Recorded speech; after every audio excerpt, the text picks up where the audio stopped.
Minglavashin, aku dekamaro snails down biotari, collocation reading level, a carpet ima, PTE Jayamo.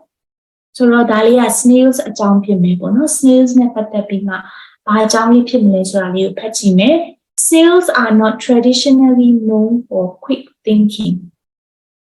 But new research shows they can make complex decisions using just 2 brain cells in blank that could have ingenious design more efficient robots. So snails got a solution of quick thinking or quick thinker in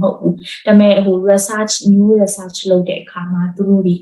complex decision through 2 brain cells နဲ့အသုံးပြုပြီးမှလုပ်နိုင်တယ်ဆိုတာလေးကိုတွေ့ထားတယ်ပေါ့နော်ဟုတ်ပြီဆိုတော့ဒီမှာ blank လေးရှိတယ်ဆိုတော့အဖြေလေးကိုစဉ်းစားမယ်ပေါ့နော် A နဲ့ဒီထဲမှာတွားကြည့်မယ်ပေါ့နော်ဆိုတော့ in findings in created in resulting in are found new research လုပ်တယ်ဆိုတဲ့အခါကျတော့ research လုပ်တယ်ဆိုတော့တွေ့ရှိချက်ကလေးကိုပြောတာလေးဖြစ်မယ်ဆိုတော့ findings လေးကိုထည့်ထားပေါ့နော် create လုပ်တယ်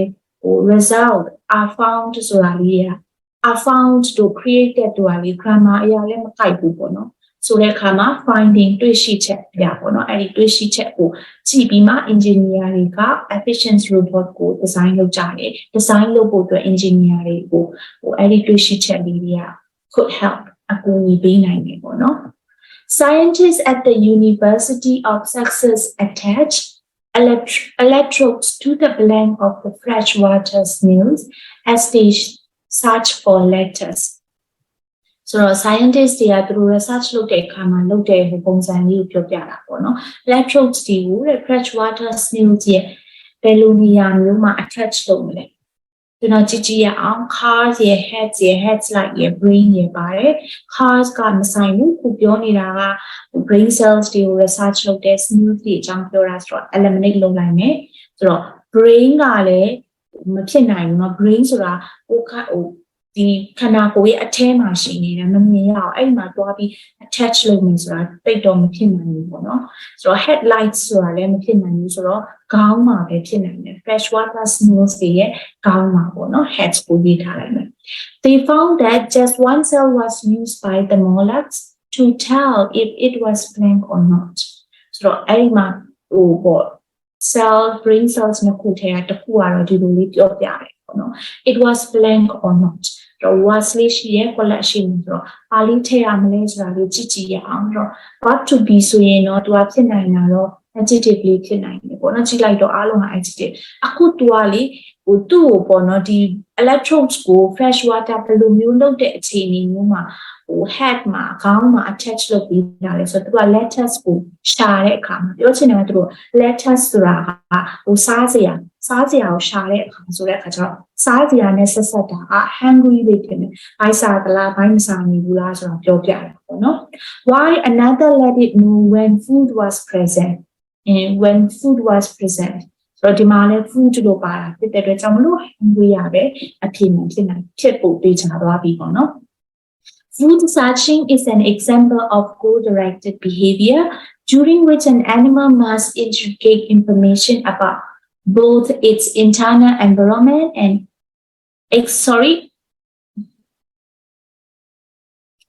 Food searching is an example of goal-directed behavior during which an animal must integrate information